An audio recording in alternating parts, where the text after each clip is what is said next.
All right, hey everybody. Today we're going to talk about electromagnetic waves, and I've been hinting at this and sort of leaving breadcrumbs in different lectures to piece together about electromagnetic waves, but here we're going to actually talk about how you get electromagnetic waves finally. We will, in a few slides, we'll figure out that there's one idea that we need to add to what we've been thinking about to get electromagnetic waves. So before we get to that idea, I should review kind of the different equations we've been working with and the different relationships that we've had. So one of the first ones was Gauss's law.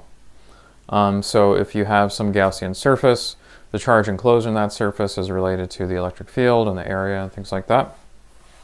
We have Ampere's law here, where not so much a surface, but if you have like a circle or a square or something, and if you have current that is sort of punching through that circle or square, well then that is related to how strong the magnetic field is and sort of like the length of the edges of that thing.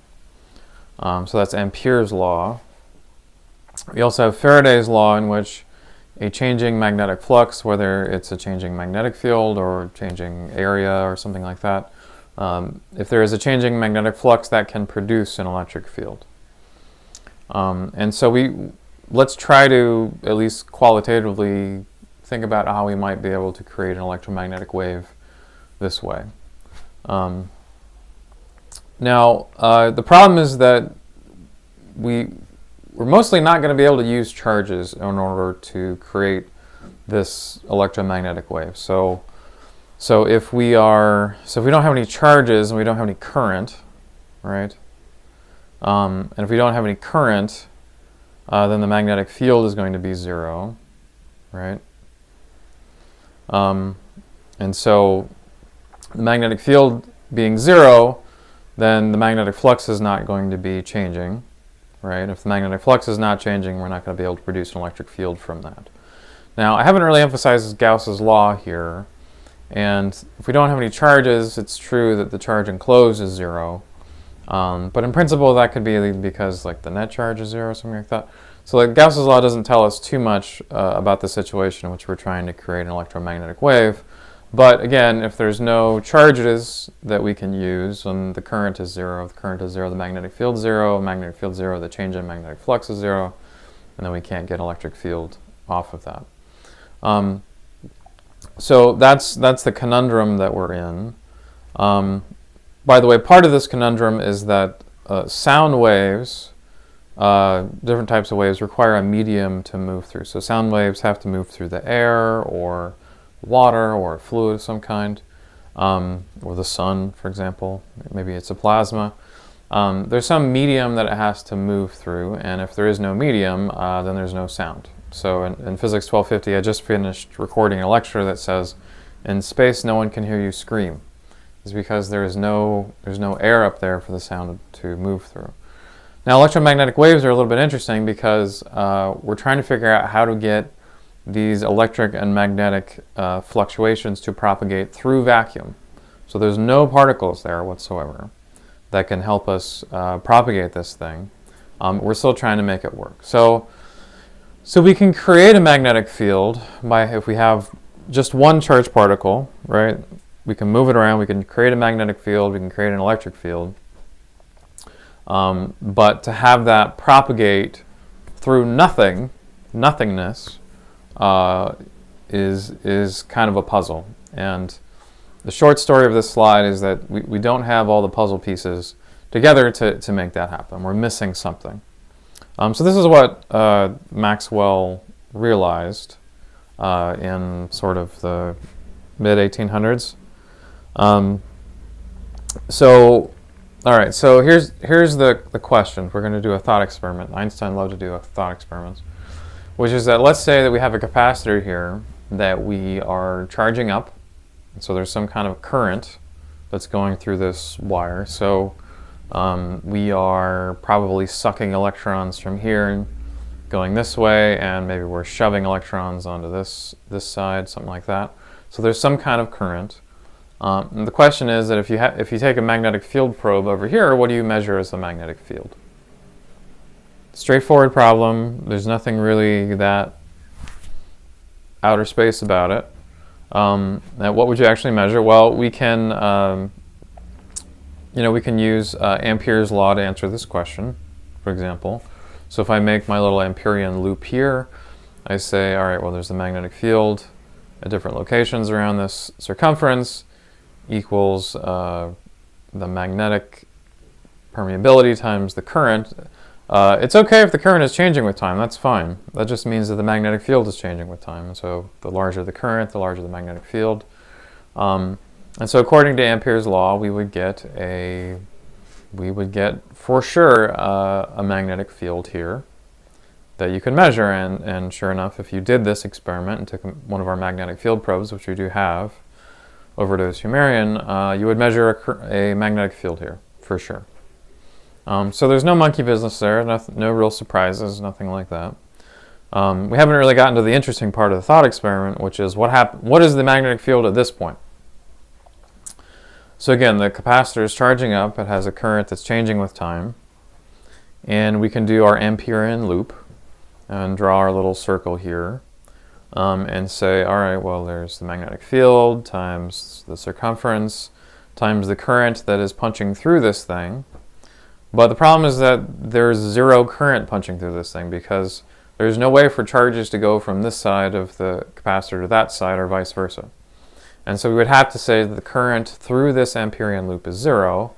And if the current through the Amperian loop is zero, then that seems to imply that the magnetic field is zero. And this is the real mystery here. But it's not really a mystery because we can also use the Biot-Savart law here. And if you look in the book, the way that they derived the Biot-Savart law, which was a little bit more general than the way that I did it, they noticed that if you are right at the end of some wire that has current in it, you will find a magnetic field sort of right up here. Because what you can do is you can break up this entire wire into little tiny pieces and this entire wire into little tiny pieces and add up the contributions to the magnetic field at this point, and indeed you will find that there is a magnetic field at this point. And if you took a magnetic field probe and put it there, you would also find that there's a magnetic field at this point. So, so there's three things here. There's Ampere's law, which says no magnetic field. There's Biot-Savart law, which says yes, there is a magnetic field, and then there's the actual experiment, which says yes, there is a magnetic field. So something is a little fishy with Ampere's law. And this is what Maxwell was thinking about in the mid-1800s. All right, so this was the fix that Maxwell came up with. And I'll break this down in just a minute, what it means. But this fix is called the displacement current. And this phi sub e thing is the electric flux, which is overall similar to the magnetic flux, except that, as you can probably guess, it has to do with electric fields rather than magnetic fields. The other thing worth saying about the electric flux is that, unlike the electric flux from Gauss's law is talking about the electric flux through a closed surface, whereas this electric flux is not talking about a closed surface. It's more so talking about some area, like a circle or a square or something like that, more so like Ampere's law. So that's one difference. But let's use this for our case with the capacitor and see if this helps to make sense of things. Okay.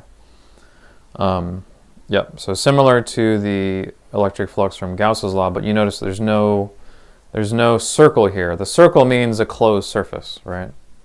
In this case, the circle means some area, but you're going from one part of the area all the way back to where you started. So we're not necessarily doing that here. We're just saying that there's some surface. It's not enclosed. It's just there. All right. So to do this, to figure out what the electric flux is inside of the capacitor, we have to figure out what the electric field is. And so hopefully you remember that from earlier in the course. The electric field inside of the capacitor is the charge per unit area divided by epsilon naught. And so the charge per unit area, you can also write that down as the total charge divided by the total area of this thing. The area is not going to be changing, but the charge could be changing, right? Because there's a current here, and so it's charging up. And if that charge is changing, well, then there's no reason why the electric field can't be changing. So this is our electric field as a function of time.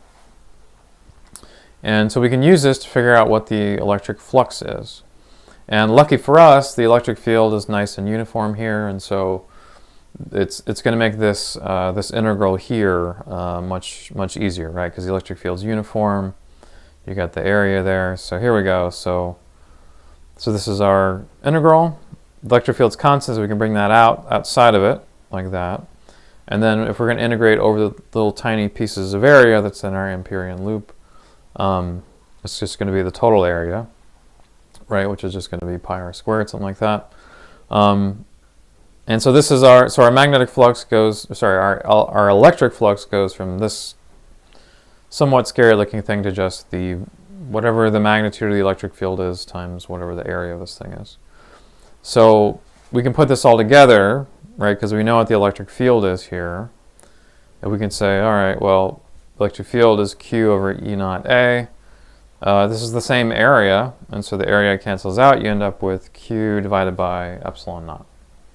Okay? So I can put that into our updated Ampere's law, right? And so this is going to be Q over epsilon naught, but there's a derivative there, which is the important thing.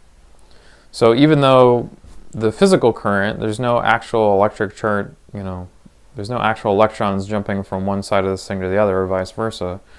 So this is going to be 0, but this is non-zero, right?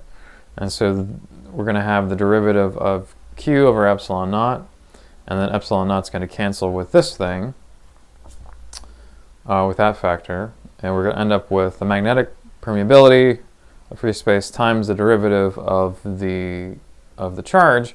And what is the derivative of the charge with time? What could that possibly be related to? Well, that has to be related to the current, right? Because this thing is charging up according to how much current is charging it up, right? And so at the end of the day, we find that even though there's not actual physical charges jumping across, we will get exactly the same thing for the magnetic field here as we would over here. And now Ampere's law finally agrees with Biot-Savart law, and most importantly, it agrees with what you would get if you took a magnetic field probe right there and measured what that is. And so Maxwell has saved the day. Ampere's law is saved along with the rest of physics. All right. And all you have to do is add a little term there. All right. So now these are all the equations that we have to work with. And again, we can't use any charges to help propagate the wave. We might use charges to start the wave, perhaps, because we need to start with a magnetic field or an electric field or something like that. But to propagate it, we're not going to be able to use that, so I'm going to cross this out. And technically, I'm also going to cross that out. We're not going to rely too much on that because, again, in principle, you can have Q as 0 and still have electric fields. But anyway, so this is definitely crossed out. And so the idea is that if there is a changing electric field, so let's say I have one electron, and I move it around and I change the electric field, then according to Ampere's law, that's going to create a magnetic field, right? But because I'm changing this electric field in some funny way, this is not necessarily going to be constant, right? Then my magnetic field is also going to be changing to some degree. And so if my magnetic field is changing, well then that's going to produce a changing magnetic flux here, right? When I produce a changing magnetic flux, then I am going to produce an electric field. And if I have an electric field, well, odds are it's going to be changing. If this is changing with time, then this electric field is also going to be changing with time. And the next thing you know, I've got a changing electric field here, which is producing another magnetic field, which is, and so on and so forth. You get this kind of cycle. And that is what an electromagnetic wave is. It is an electric field fluctuation that turns into a magnetic field fluctuation that turns into an electric field fluctuation, and so on and so forth. All right. So I think I just said all these. So one can show from these kinds of equations, if you go and you look in the book, oh, I'm out of focus here, everybody. If you go and you look in the book, one can show that these equations are true. By the way, I wouldn't get too freaked out about these derivatives. These are just overall pretty similar to regular derivatives. I call these are partial derivatives. There's an extra slide at the end if you're curious about that. Partial derivatives are like hipster derivatives because you probably never heard of them, but overall they're almost exactly the same. But so you can show that these equations are true from what I showed earlier, from staring at this long enough. You can trust me on that one. And so what does this mean? What do these equations mean? These are, I don't know that we've seen anything quite like this before. So what does this mean? And what I want to do is I'm going to break it down in terms of just oscillations on a string. So this is the kind of, this is just a piece of yarn that someone is wiggling back and forth that produces, so there's some wavelength here, there's some amplitude there. And if we wanted to write down exactly what that looked like with time, we would say it looks something like this, is the behavior, right? Because there's some wavelength there, and we're oscillating it back and forth at some period right there. And we're using y here as for the displacements. So we're just sort of plotting y and x there. Okay? So here's a question. So that's fine that this equation describes the oscillations of, yarn more or less, right? That's fine, but one of the things in the book, it says that the velocity of waves on this string is the square root of the tension in the string divided by this thing. This is mu, which is the kilograms per meter of the string. So I don't know if there's any guitar players out there, but the lowest note string is sort of like the thickest, right? And so the kilograms per meter of that lowest note string is a lot more than the highest note string, which is real thin, right? And so the thickness of the string helps to determine how fast that oscillations move on that string. But the question I have here in this slide is sort of like, well, where does this come from? How do we know that it was this?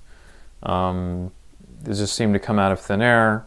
And we can measure the velocity. Like we can stare at this video and sort of trying to figure out how fast these little peaks are moving. We can measure that velocity. We can measure the frequency here, right? Because we can take a stopwatch and say, all right, there's the frequency. We can measure the peak to peak and see that matches up with how quickly this thing is moving forward. But why do we get the velocity that we get? And how did the book know that this was equal to the square root of the tension in the line divided by sort of how thick this string is? By the way, the other thing that guitar players should pay attention to here is that when you're tuning a guitar players, string players, I'm sure there's some orchestra people in the class. You know as well as anyone that to tune your instrument you have to increase or decrease the tension there. And so that helps to determine what your instrument does. So the tension matters, but it also matters exactly how thick that string is. Where does this come from?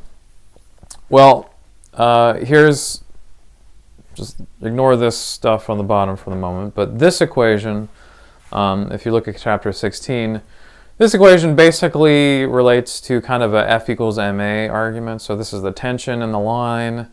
And this mu, this is mass per unit length. So this is sort of related to the acceleration, right? So this is sort of a F equals ma type argument. I don't want to get into it any deeper than that. But because we know what the functional form of y is, we can take these derivatives. So we can take this derivative, and the derivative of cosine twice is a cosine, right? We get this 2 pi over lambda squared out front. We can take this derivative, the derivative of the cosine function with time twice, and again we get a cosine function. And then we can stitch this all together like so. And there's a whole bunch of cancellations. So the amplitude cancels there and there, the 2 pi squared cancels, the cosine function cancels, and we end up with a huge number of cancellations, -1 on both sides, so on and so forth. We end up with the tension divided by lambda squared equals mu times F squared.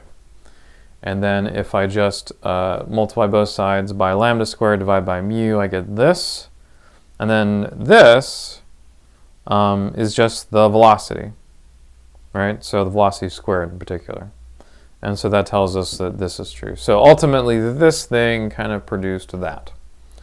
Now, the moral of the story, the reason I'm talking about this is not because you're all going to be designing, vibrating strings for your engineering applications, all of you.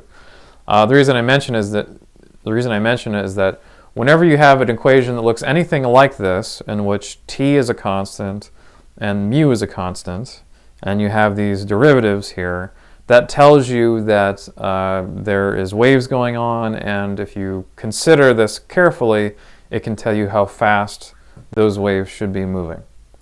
And so when we look at the equations for the electromagnetic wave that we came up with, which are these ones down here, they seem to have this kind of relationship. So this is what's called the wave equation.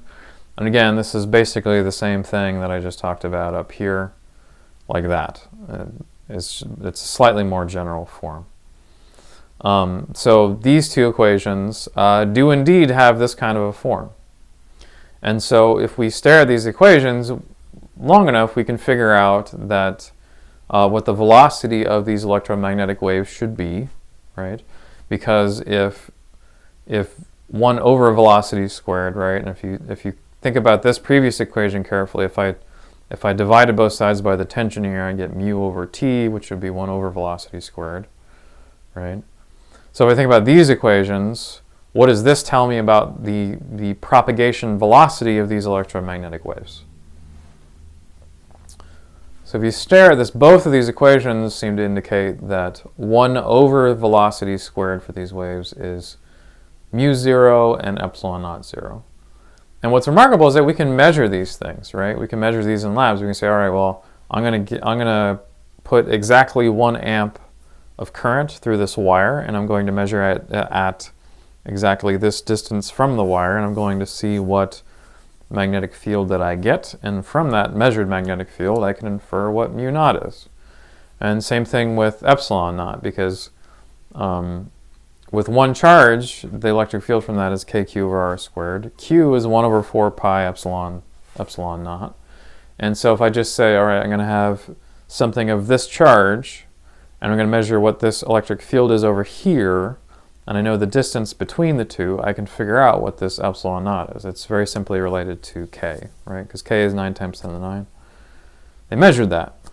And so we can measure this, or we can measure that, and what it implies is that just from those measurements, we can predict what the speed of light would be. So what I'm going to do in the next slide is I'm going to solve for v. Okay, so I'll multiply both sides by v.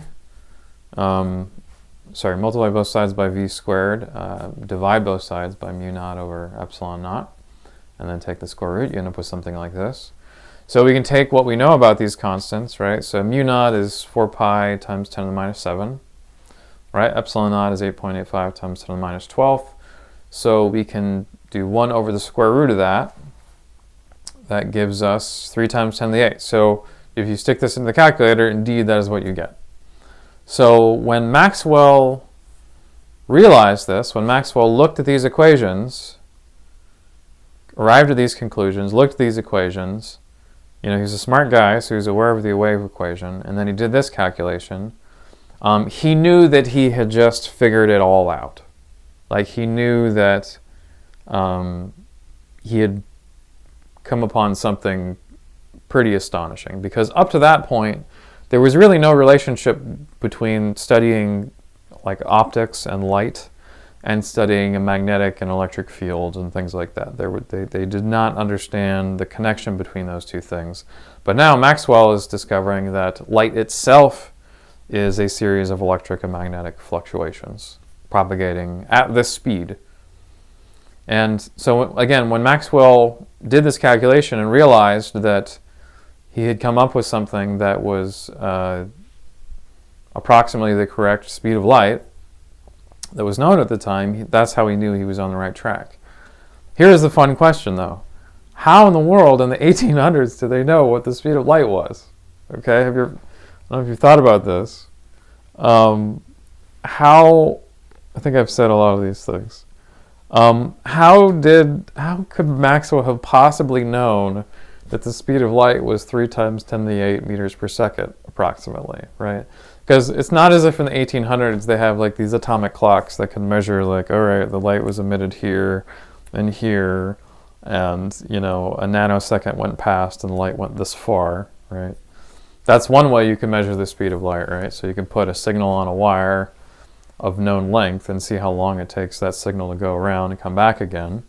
You could do that so long as you have a way of measuring nanosecond level accuracy timing. They did not have that. They had these giant clock. This is Big Ben, in England, is counting things off with a giant pendulum. So they did not have anywhere close to that sort of technological capability. So how in the world did they figure out what the speed of light was? Give you a second to think about that. The short answer is astronomy. And there's kind of a clever thing that they did to figure this out. So here's some links if you wanna look that up. So for example, if you click on this nice animations rumors approach, if you have an iPad, there's like a Wolfram app that you have to install to get this to work, but it does work. But this is the animation that you'll see if you install it on your iPad. You'll see that here's what's happening is we've got the sun, we've got Earth as a little blue dot, appropriately enough. Jupiter is this brown thing, and then this orange thing that's kind of spinning around is one of Jupiter's moons, Io. Now, it is really astonishingly easy to see Jupiter's moons. So if you take any backyard telescope and you look up at the planet Jupiter, you can usually see 2 or 3 or 4 moons. These are called the Galilean Moons, because when Galileo first pointed a telescope at Jupiter, he immediately saw that these things were there. And the remarkable thing is that from night to night, these moons are moving around Jupiter, especially Io because it's the closest. So it orbits, I think, once every few days or something like that. And so here's the interesting thing that you can do is that you can mark off with the clock at what time does Io pass say behind Jupiter, and you can do that in the part of the year when the Earth is sort of a little bit closer to Jupiter. Let's call that the summer, let's say. And then you can do it again, say in the winter when when the Earth is on the other side of its orbit, and you can measure at what time T is Io passing behind the shadow of Jupiter, so that you can't see it. And the reason that that's interesting is because it turns out that Io passes, to our eyes, Io passes behind Jupiter about 15 minutes later in the other part of the year than it does, say, in the summer. And the reason for that is that the light has to travel a little bit further to get to us. So in other words, it takes something like 15 minutes for light to travel from one part of the Earth's orbit to another. So I don't know if you guys have ever heard people say something like, if the sun stopped producing light, we wouldn't know it for 7 minutes, right? Have you heard that?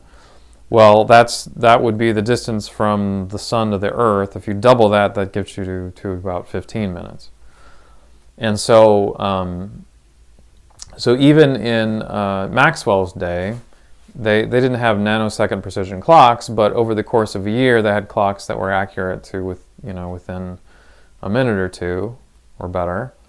And so they definitely could measure the fact that this happened 15 minutes later for one part of the year and 15 minutes sooner for 6 months different from that. And so because we know exactly how big the Earth's orbit is, we know how long this is in terms of meters, which is a long story how we know that, but the Greeks were able to figure it out without too much trouble.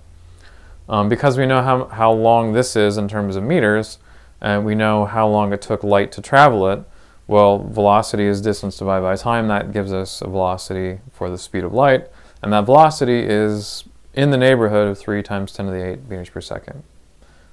Since then, we've been able to do it more precisely and got it much more precisely, but in terms of ballpark, they were pretty close to the mark. So when Maxwell realized that his solution to the equations produced the correct speed of light, he knew that he had found something profound. And what's interesting to me is that within a few years of Maxwell realizing this and publishing it, it inspired physicists to say, hey, well, if this is how light works, then we should be able to make very long wavelength light called radio waves. So within a few years, a physicist called Hertz produced radio waves, and the first radio transmissions from, say, Europe to America started happening within a few years of Maxwell realizing this. So it's kind of cool. It's kind of cool how these insights very quickly produce technologies. So I'm emphasizing radio waves here. It's also true that UV rays and X-rays are also electromagnetic waves. All right. So the next thing to talk about is what these fields actually look like. So this is what's called a plane wave. And so as time goes on, the electric field at a particular location in time will change. Same thing with the magnetic field. So a visualization of this is on the next slide. And typically this is written with a kx and omega t. As you know, omega is 2 pi times the frequency of whatever we're talking about. K might not be as familiar to you. K is 2 pi over lambda.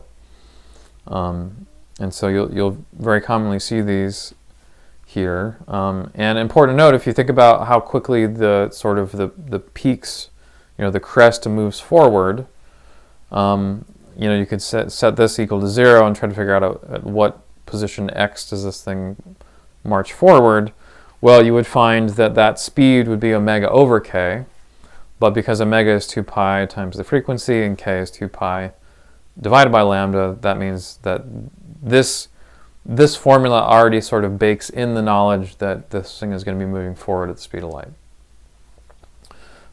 So to visualize this, we can visualize that on the next slide. What's interesting is that there's a y dependence here, but there's no y over here, right? So in the y direction, these waves do not get any larger or smaller. Same thing with the z direction. The electric field's pointing in the y direction, the magnetic field's pointing in the z direction, but if you move in the y direction or the z direction, you get exactly the same strength fields, which is a little crazy. Like, we don't think of light waves as being like infinitely large like this, but as an approximation, it's okay. So the way to think about these equations is I like to sort of put my finger on this little part right here. And those equations you just saw are the electric and magnetic fields that this point would experience. So, so if you stare at those equations long enough, one of the things that you notice is that whenever the electric field is very strong, right, because the cosine function is close to 1, well, that means the magnetic field also has to be strong. So if you stare at this thing and notice the points at which the electric field is the strongest, you see the sort of yellowish looking thing.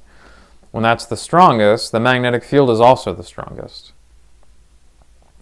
You also notice that whenever the cosine function is equal to 0, not inside of it, but whenever this whole thing is equal to 0, so let's say that this is equal to like 90 degrees or something, when this is equal to 0, then this thing should also be equal to 0. And sure enough, there are moments in which both the electric and magnetic fields are equal to 0 here. So even though at this point, light is moving past, there are still these moments for which there are no electric or magnetic fields, which is okay. It's just interesting. Now, I've been saying that this thing has no y or z dependence, right? You can move in y or z and you don't change the strength of that thing. This plot is not so great at visualizing that. This one tries to visualize it. So the idea is that these waves are moving in x, but if you go up in y or you go up in z, the strength does not change. And so in a certain sense, this is like filling the entire space, if that makes sense. So the wave is marching on in a particular direction, but it's filling up the whole thing. Now, something that's in the book that I don't necessarily want to derive for you guys, but it turns out that if you apply Faraday's law, you can show that the ratio of E0 divided by B0, in other words, the ratio of the max electric field divided by the max magnetic field, has to be equal to C. And it's important to point out that this does not actually mean that the electric field is larger than the magnetic field, because if you take this at face value, it says the electric field is equal to C times the magnetic field. And C is a very large number, 3 times 10 to the 8, and so that is tempting to assume that means that the electric field is way larger than the magnetic field. But really it's an apple and oranges type thing.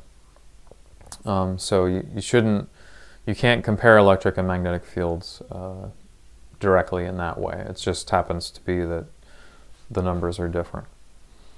There's a little thing in the book that kind of talks about that too.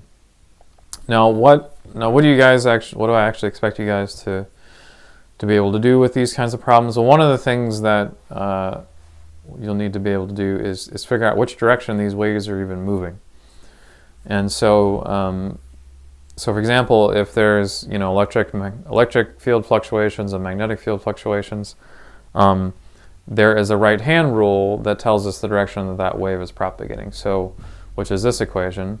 Now this little hat here, this says the electric field direction and the magnetic field direction here, and this is the direction of propagation. So what this means is that if you use the right-hand rule with the electric field direction and the magnetic field direction, that will then tell you what direction that the thing is moving. And so, for example, with this case, this is going to be hard from a green screen. Here we go. All right. So the electric field is like this, and then the magnetic field is sort of out of my palm here. And so when I cross my fingers around, it says that I'm going this way in the x direction. That's what this equation means, is that, again, when you're doing the right-hand rule, this is the first finger, this is the second finger, and this is like the result. So I can also do it this way, for example. So my first finger is this one, right? So I can put that in the direction of the electric field. I hate green screens now. That's in the direction of the electric field. The magnetic field is this way, right? You guys see how it's that way. And my third finger is in the direction that the actual motion is in. So no matter which way you do it, that tells you which way the motion is in. I think without this, it would be overall somewhat difficult to figure out exactly which way this thing is going, because all you would otherwise see is like these fluctuating electric and magnetic fields. It would be hard to figure it out. So here's a pop quiz. Which way is this wave propagating?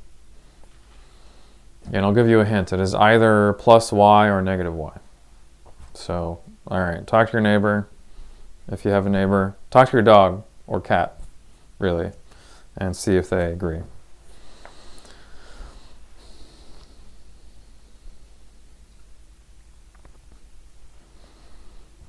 All right, so I'm going to do right-hand rule, do it both ways. So my favorite way to do it is this way. So the first finger is my middle finger. I'm going to put that in the direction of the electric field. So that's, I wish I could get on the other side of this thing. So that's going to be like this, right? So electric field is like this. The magnetic field is this way, right? Magnetic field is out like that. and then I wrap my fingers around, that tells me that the wave is traveling negative y. But let me just double check with this way just to see if I get the same answer. So again, the electric field is going this way, plus x. The magnetic field is, I can't do this. The magnetic field is out of the page. There we go. No, that's the wrong way. Magnetic field is, I can't do this. All right, yeah, so now I'm, here we go. The electric field is this way. Magnetic field is out of the page. My thumb is down. All right, both of them say negative y. All right, so the propagation direction would have to be negative y, okay? Unfortunately, I can't like walk over there. Anyway, sorry. Anyway, what does it mean the wave is propagating in a certain direction? That's cute that I've showed you how to figure out which way that these things are going, but is there any meaning to that? Or is it just some like physics trivia that I've asked you to memorize? Well, lucky for you, I created a coding activity. I'm not going to have time to force you to do it, but you can look at the code and play with the code if you like. And the code here is basically modified from the particle accelerator things. The main difference is that we now have electric fields that depend on cosine functions, things like that, and then we're using the magnetic force from the magnetic force programming activity to figure out what the magnetic force is on the particles. And so when I do this, it looks something like this. Maybe I can make this bigger.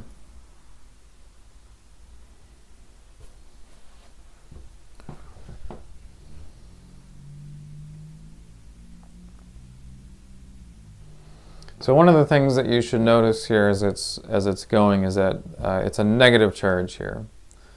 And so this is much easier to understand once you appreciate that this blue arrow here, the smaller one, is the electric force, because the electric field is the big thick blue arrow. And so the electron is always, the force on the electron is QE, and because Q is negative, the force is always the opposite direction of wherever the electric field is. And so it kind of gets shoved the opposite direction of whatever this gigantic blue arrow is pointing. Now, that happens, and then, so this electron is moving back and forth, but it's also experiencing magnetic fields. So you can see that there's a magnetic field out of the page, and then there's a magnetic field that's going to be into the page. And so it has a velocity like this, that depending on whether it's out of the page or into the page, is going to sort of force it up and down. But overall the motion is forward.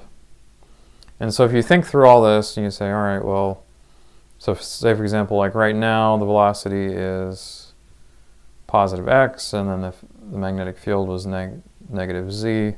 Anyway, at the end of the day, this thing gets shoved forwards. And what's remarkable is that if you change the charge, you might think that changing the charge actually pushes the charge down, right? You go in the different direction. But if I change the charge in the simulation, now I've got a positive charge, and you guys can see the little positive there. The force on my positive charge is now in the same direction as the electric field, right? And there's also magnetic forces on this thing. But you notice that if you go and you calculate the right-hand rule and you know whether the magnetic force is up or down or whatever it is, at the end of the day, this thing also gets shoved forward. It does not actually get shoved down. And so if we want to think about the electromagnetic wave here, we've got, let's see, so we got the magnetic field going this way, out of the page would be going this way, is the electromagnetic wave, right? So this way, magnetic field's out of the page, so V cross B is up, and both the positive and the negative charge get shoved in that direction that the electromagnetic wave is pushing. And so in that way, there is a real meaning to the direction that this electromagnetic wave is moving, and it's not just that it's not just some mathematical thing that doesn't have any real reality to it. The direction that the electromagnetic wave is moving is also the same direction that it's going to shove any kind of positive or negative particles in that direction. So you guys can feel free to take a look at that code if you're interested. So I think I said this before. So this idea that electromagnetic waves shove both the positive and the negative charges in the forward direction, in the propagation direction, this is related to an idea called radiation pressure, because what it means is that the electromagnetic wave is imparting some of its momentum. So this electromagnetic wave has some momentum of its own, but it is transferring that momentum to those particles. So this phenomena is sometimes called radiation pressure. So for example, if you go out into space and you have a reflective sail, and you shine a laser on that reflective sail, and you have like a gigantic black, painted sheet or something like that, the laser bouncing off the reflected sail, that spacecraft is going to go faster than the black sheet with the laser on it. Because the black sheet with the laser on it is still going to get shoved or whatever, but with the laser coming in on the mirror, the laser comes in and it reflects, and so its change in momentum is substantial. And momentum is conserved, which means that the same amount of momentum has to go in the opposite way.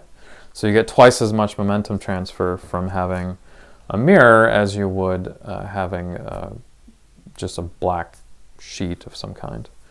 And so that's called radiation pressure, and it's the basis of solar sails and things like that. And unfortunately, it's very, very hard to demonstrate this in a classroom, radiation pressure. But the simulation you just saw with the positive and negative charges, that basically is radiation pressure. And part of the way they call it as a pressure is that it applies to both positive and negative charges. It's not as if it depends on what charge you are, to determine what direction the force is on you. That wouldn't be called a radiation pressure. That would probably be called something else. And so that's a connection that I think it's important to make.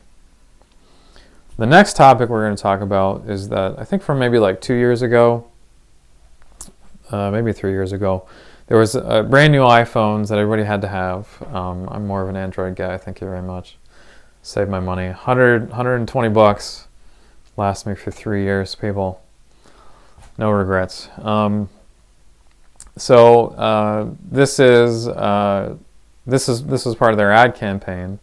And the question is, like, what is this? What in the world, what picture could they possibly be having in this ad campaign? It looks a little bit like Jupiter or something like that.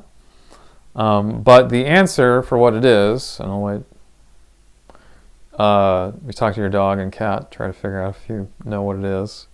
This is actually soap bubbles, is what this is. So we're going to talk about soap bubbles and that sort of a thing. The technical term for this is thin film interference. And the question and the issue that's here, what's interesting is that when you make bubbles as a kid or as an adult, when you make bubbles like this one, and you look at the bubble solution, usually the bubble solution is clear.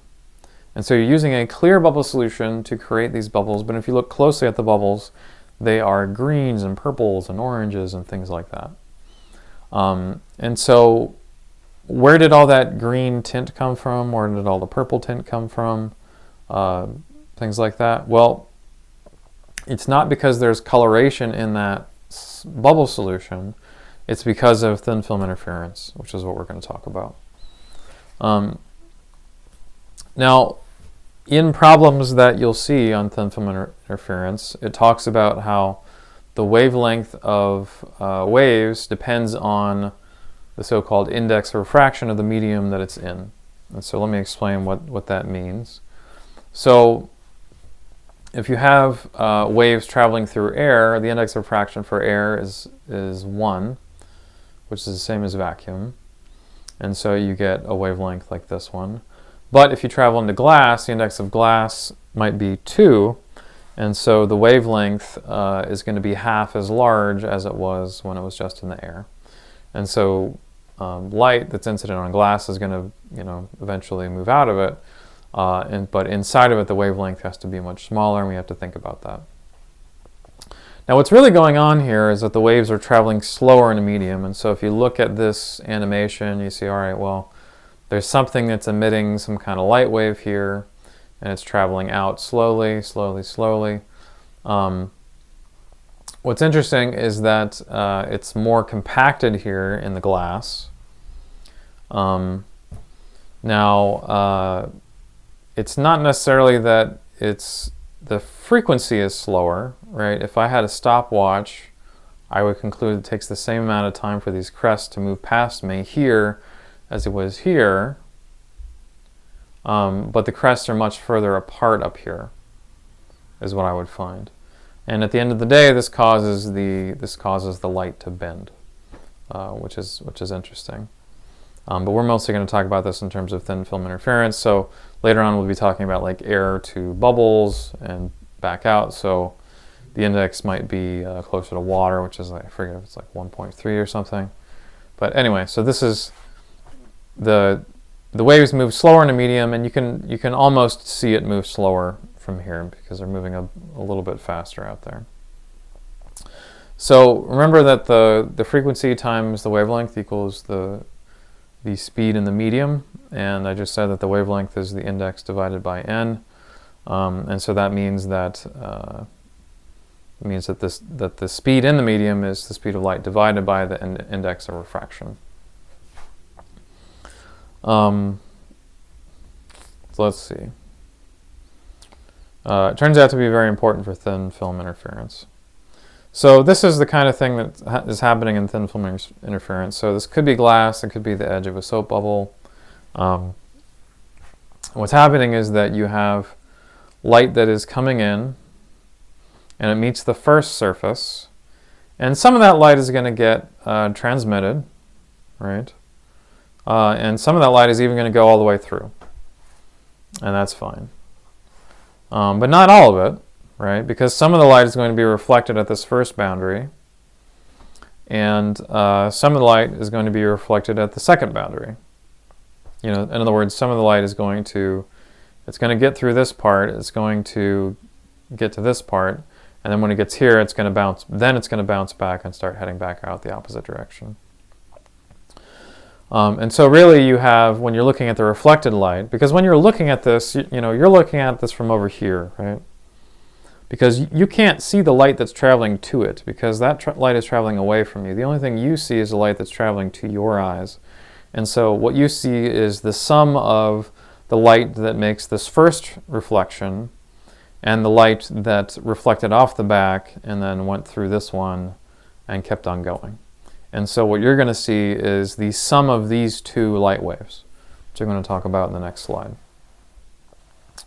Now, in terms of visualizing how this happens, so you might wonder, like, exactly how does this effect give rise to the purples and the pinks and oranges and things like that? Well, in this simulation, and you can see the code there if you want to play with it, but in this simulation, you can see here's a forward-going wave. You notice that the wavelength is smaller when it's inside of the bubble, right?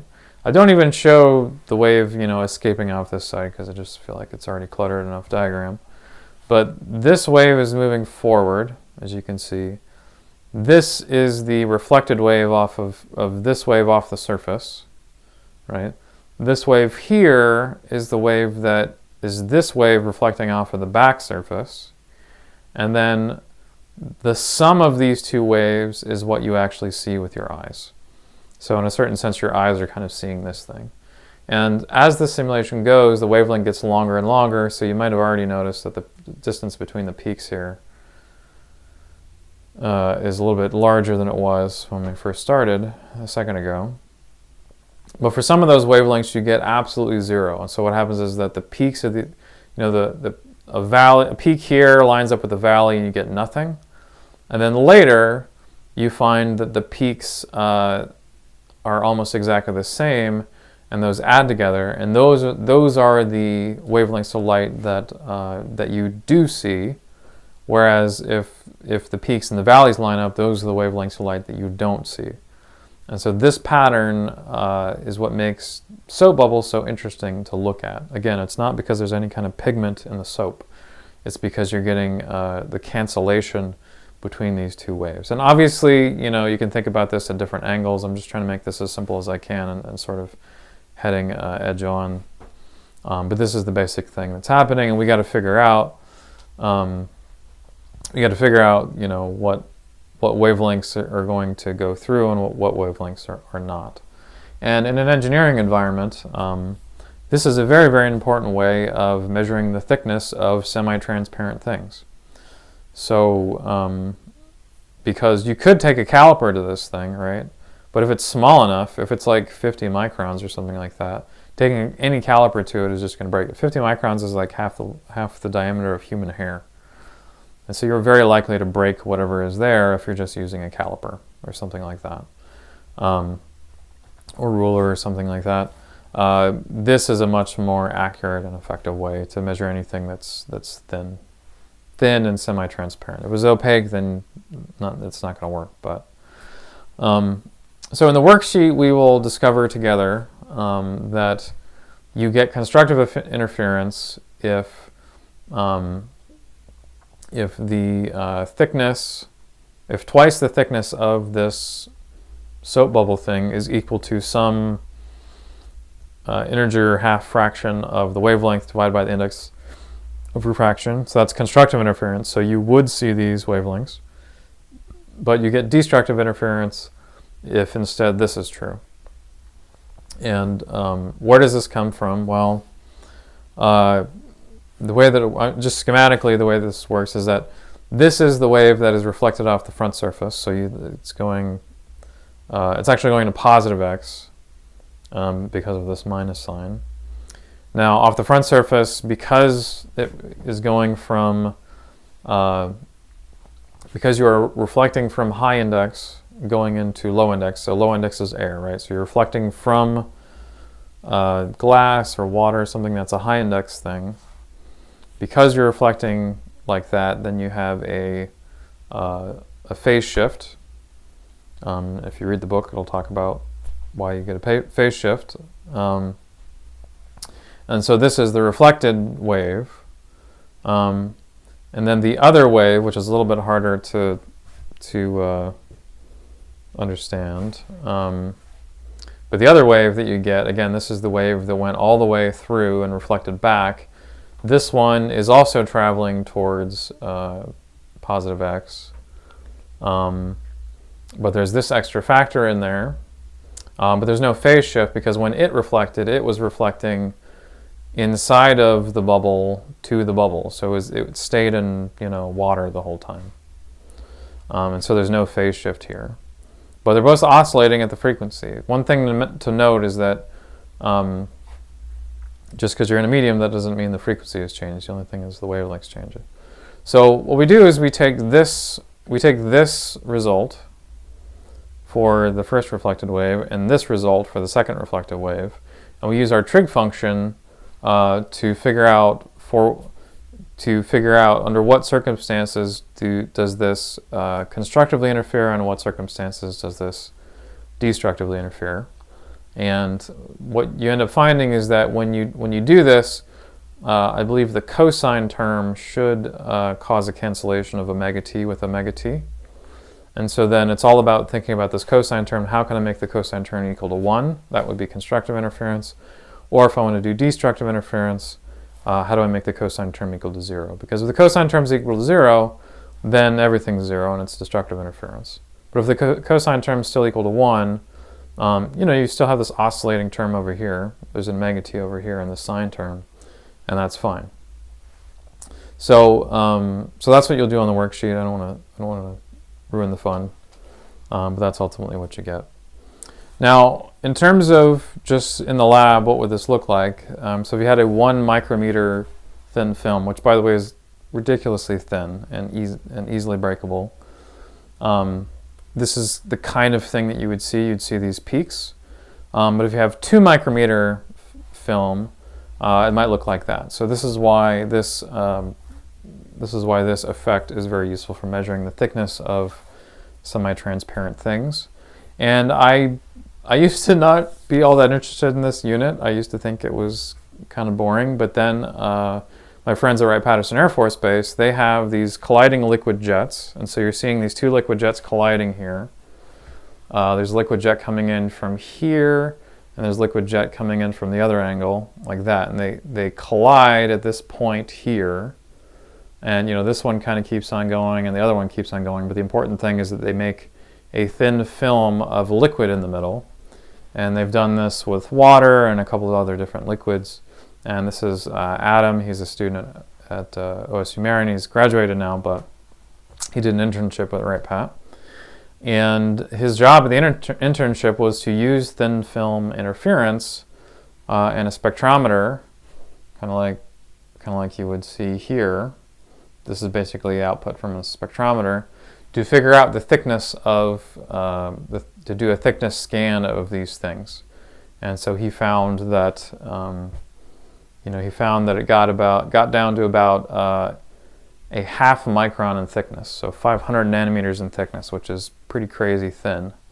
And he made nice plots like this one. And it was extremely useful for the lab to be able to do that. So if you want more information, there's a bunch of good lectures by Walter Lewin that I recommend. And there's also some extra slides on partial derivatives if you're curious for more information on that. But I really don't expect you to look at this. It's not going to be a big thing in the course. So that's about all I had for today. But thanks for listening, and I hope you enjoy the thin film interference worksheet.